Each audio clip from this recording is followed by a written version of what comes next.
If you're making short form video content for clients, whether you're an agency, if you're a freelancer, you know that clients can suck in this game. That's just the reality of it. Some clients are absolutely great. You get great results together. They're a breeze to work with, right? You actually leave calls with them feeling renewed. And there are others that are just not. And when I first got into the short form video content game around the middle of 2021, I figured I could probably stay in the game for about 2 years before I had no hair because I would have pulled it all out. If that is how you're feeling right now, or you just don't like wasting your time on the phone with prospects that are never gonna pay you, and you're ready to start hopping on calls exclusively with folks that are in the best position to work with you without needing to pay out thousands of dollars to a sales team, this is the video for you. Negative nonsense, I don't wanna hear that shit. Thanks for the invitation to your pity party, but I ain't coming near that shit. What's up, y'all? Folks call me Rav. I have been a solutions architect for agencies and companies over the last couple of years. This has led me to do a ton of things: creative direction, systems building, operations management. And I like sharing some of the things I've learned with other creatives and organizations. And today I want to walk you through a story, right? It's a story that you might resonate with. It might be your story. It all begins with a service. Someone has a service that they decide that they want to sell, and they decide to take it to market, right? Whether that's through cold outreach, inbound organic ads, all of that leads them to their initial touch point. They finally get in touch with somebody that reaches back out to them, doesn't immediately block them. And through the conversation, you're asking them a couple of questions, seeing if maybe there's an opportunity there. And while you're expecting what you get the majority of the time, which is another block, right? Another rejection, this individual actually expresses interest. So now you're super excited. You think you might have a fish on the hook, and you move to a call where you might have a couple more questions for them. You might want to hear out what they are looking to do. And if you guys decide that you might be a good fit, this is where you'd put together a proposal where you maybe share over some of the ways that you can help. And at that point, the person has a decision to make, right? They can say no. They can say, honestly, I don't think we got a deal here. But if you're a step above most, you check in with them, right? This person's checking in because they want to see if that opportunity might have shifted, might have changed and opened up. But if they say yes, right, they actually decide, I'm gonna roll with you, I'm gonna pay you money, you get your check, might be the first of many if you're on a retainer service. And then you move through to onboarding or ongoing project fulfillment. But there is some trouble in paradise. Because you got this person's money, you got them to say yes, right? You actually got the chance to work with them, but it comes with all these things you don't want, right? They have misaligned expectations for the entirety of the project, so they are just not happy campers, very hard to please. They get a lack of results on an ongoing basis, or once the project is actually completed, they are not seeing any of the results that they expected. If you are on a retainer service, these clients have high churn. You actually get these people on, but after a couple of months, they decide, adios, we're not gonna do this. You're wasting acquisition costs, right? You might be spending $1,000 to actually acquire a customer, but over the span of the project, over the span of their time as a customer, they're only paying you $2,000, $5,000, whatever that is. But now you have to go and spend another $1,000 to get another customer because they left. You're burnt out, you're stressed. It feels like you're on a hamster wheel in a business that you started so that you wouldn't have to feel that way. And your team is frustrated. They're pouring their all into fulfilling for these clients. They're learning these clients. And it seems like they never are happy. They never stick around, and your team isn't winning. If the story sounds like yours, don't feel bad, because it's not as grim as it seems. Matter of fact, it's a story that I have been in. And there are many others like you, like us, that have been in these shoes or are still in these shoes. Now, the worst part about this story is also the best part of this story. And that is that all of this experience is completely your fault.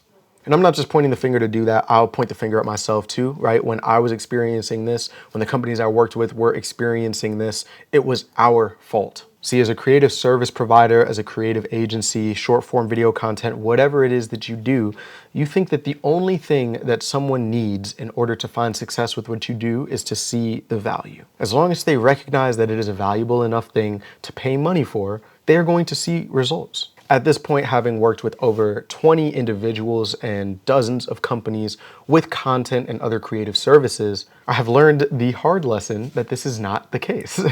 The reality is that there are other things that are necessary for them to find success. And many of those things are out of our control, or so we think. because they actually are exposed to our control in two ways. Number one, we have a say in who we take on as a client. If we can get some insight into who someone is, where their business is at, what they're doing and not doing, what they're open to and not, before we ever take a dollar from them, and ideally before we ever pick up the phone and speak with them, we can actually minimize a lot of the worst parts of that story. And the second way, you're gonna have to find it in another video. I wanna continue speaking on how can we identify, all right, where is someone at in their business, right? How ready are they? How aligned are they with what they need to have in place to be able to benefit from our product or service? In this case, I'm gonna be looking at a short form video content agency, because there are way more people that can pay you money for your services than there are people that are actually in a good position to start working with you. This is a framework that I developed on the back end of experiencing all of the worst parts of the story I just shared with you. And this is the reason that clients went from signing month-to-month or 3-month long agreements with us to signing 6-month, 12-month long agreements and will probably work with us until we all in the grave.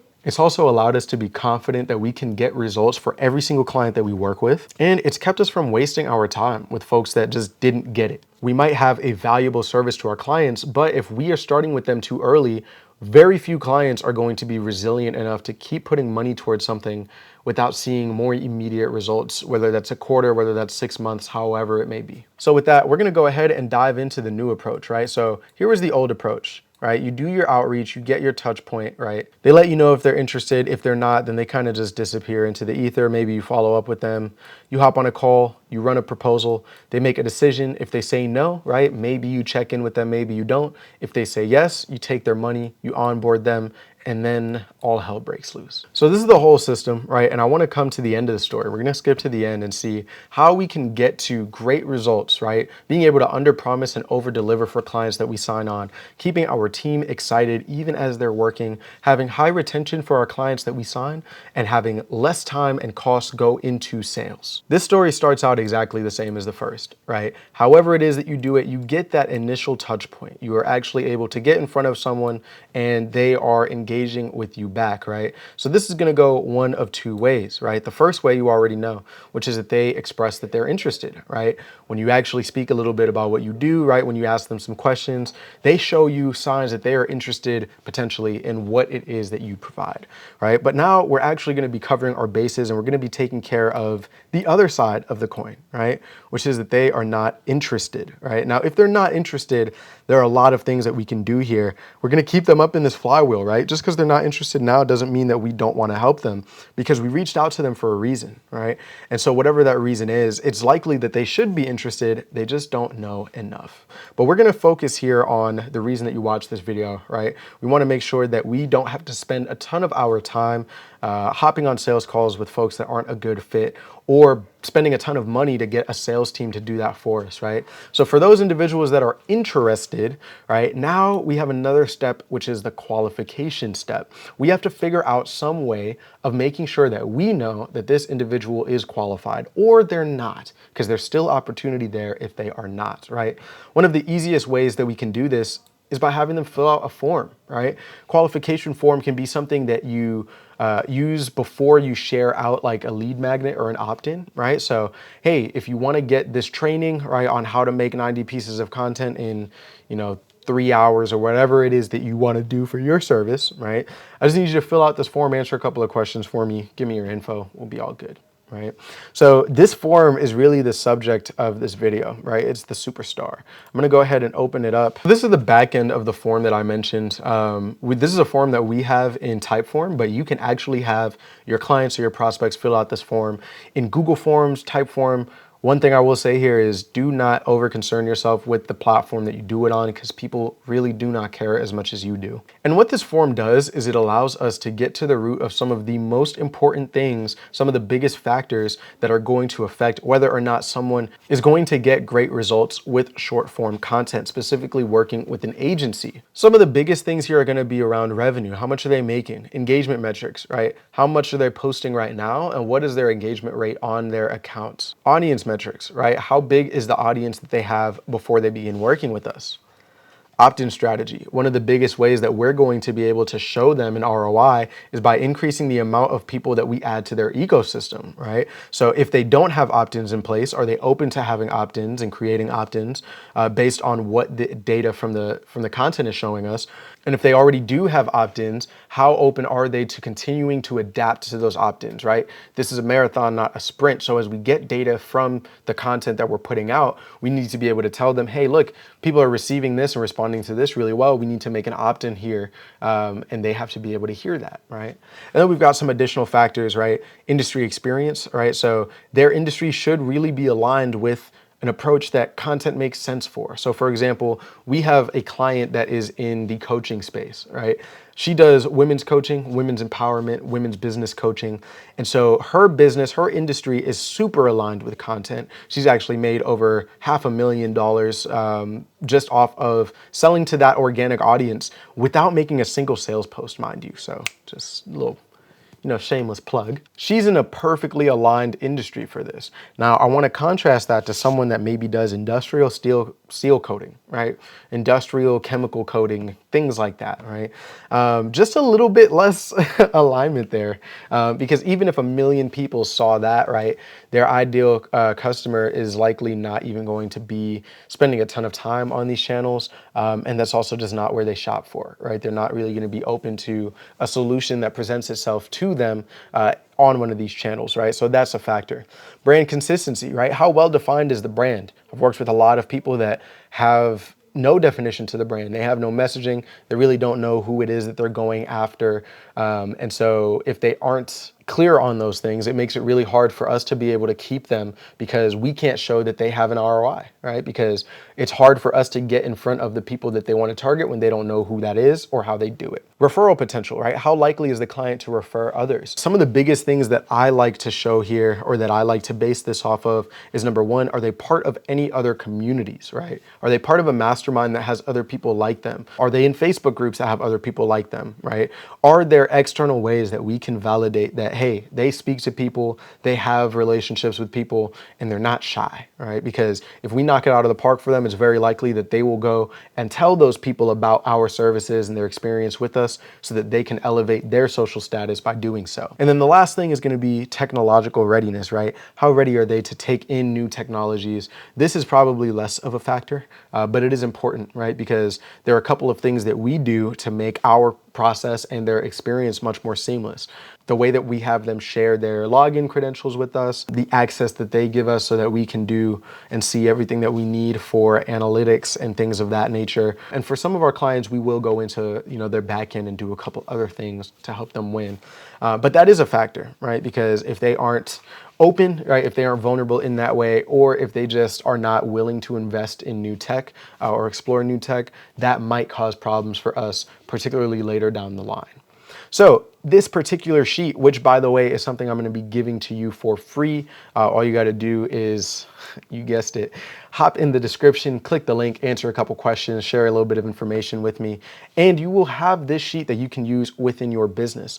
Other thing about this sheet is that you can actually update it with your own criteria, right? Your own things that you want for your ideal customer.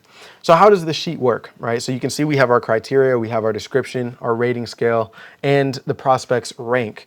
Prospect rank here is going to be input based on how the prospect ranks themselves. You can also give this to yourself if you don't have like a sales team or if you don't want to put a form together. And as you are walking through the prospecting stages with somebody, you can just auto-populate these yourself. So let's say monthly revenue, right? Clients should be making at least 15K a month. That's for us internally, right? We want them making at least 15K a month on their offer. But based on what they are making, they're going to get a point ranking based on this scale. So under 10K a month, they're going to get a 1, right? And we're going to see this update over here. Between 10 and 14K a month, right? That's going to be 2. 15 to 20K a month is going to be 3. 20 to 30 is going to be 4. 50 and above, 30K and above is going to be a 5, right? We're going to go through and do this for all of these fields. Posting frequency, right? Ideally, we want them posting at least 3 times a week.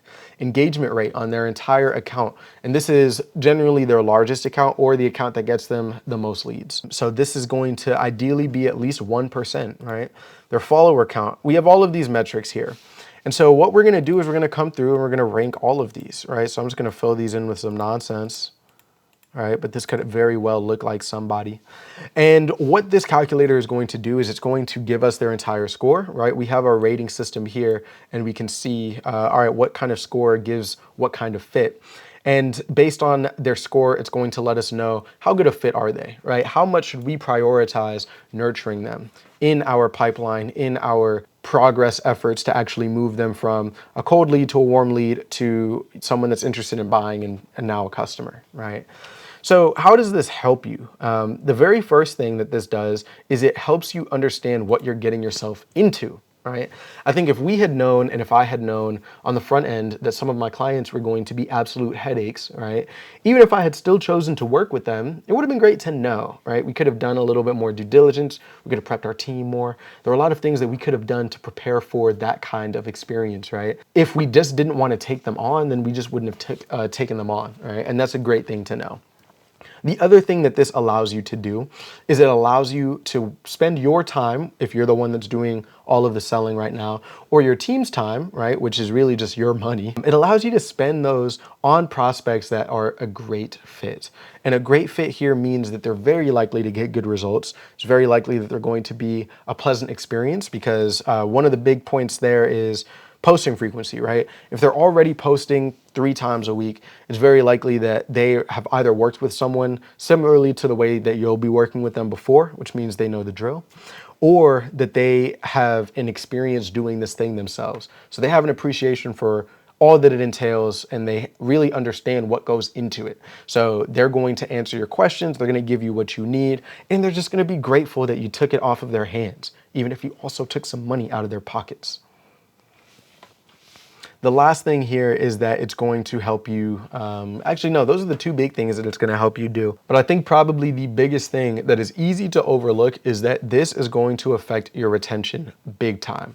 Because if your clients that you're taking on are a good fit, I think it was Alex Hormozy that said this. And what he said was, most people are paying to acquire a sale. Right? So I pay $100 in marketing, in outreach, whatever that looks like, just so someone can come in and give me $5,000, right? And that's very short-sighted thinking because what we're actually getting when we spend money to acquire is a customer. And a customer has the potential to continue paying us for the rest of their lives, right? For the rest of our lives. And that's the game that we want to be playing, right? Is how do we acquire customers? That's going to be what allows us to grow and scale. Because if when we get a customer, they stay in our ecosystem, they stay giving us money, they stay working with us, now we don't have to spend the acquisition cost to get them again because we lost them. We're never playing a replacement game. We're always adding to the customer pool that we already have. And that's a beautiful place to be. So if you can tell whether or not you're dealing with a customer, someone that's going to fit really well, get great results and stick with you for the long term, or if you are just getting a cash grab, you can change the way that you nurture them, right? Because by the time I'm hopping on a sales call with someone, by the time your team that you're spending money on is hopping on a sales call with somebody, you want that person to be someone that is a great customer. They're going to stick around for a long time. You're going to do great things together, and you're going to do it over a long time, right? So that is what this is for. And that is what is going to lead us to these great results, being able to under-promise and over-deliver for them, keep our team excited, experience that high retention, and put less time and cost into actually making sales, right? Actually getting acquisition. Because once you have a customer acquired, now we can sell something to them again in 2 years, 5 years, whatever, and we really don't have to pay any additional acquisition costs to get them because we already got them into our ecosystem. They already love us. They love what we've done together, and they want to do more of it. So whether you have a team or you're doing all of the selling yourself right now, this is one of the easiest ways, one of the easiest tools that you can implement to start saving yourself a ton of trouble and open up the door to start making yourself a lot more money. I do hope that this has been helpful. If it has been, then please like this video, subscribe to the channel. I'm going to be sharing a lot of the resources and lessons that I've learned and developed over the years working with businesses to grow. And if this sounds like a lot, if this is something that you'd like help implementing within your business on the tech side, there might be an opportunity for us to work together. What you're going to want to do is click the link below. Very first off, I want you to try this, right? So go ahead and get the link to the actual framework, right, to this qualification framework and calculator. But then after that, right, you'll have the opportunity to see about moving forward to work together so that you don't have to worry about building out these systems within your agency, within your practice, whether you're consulting as a service provider, whatever it is that you're doing, to start doing more of what you love for people that you love too. When you use this calculator, let me know in the comments below how your business changes, and as always, ravage the game.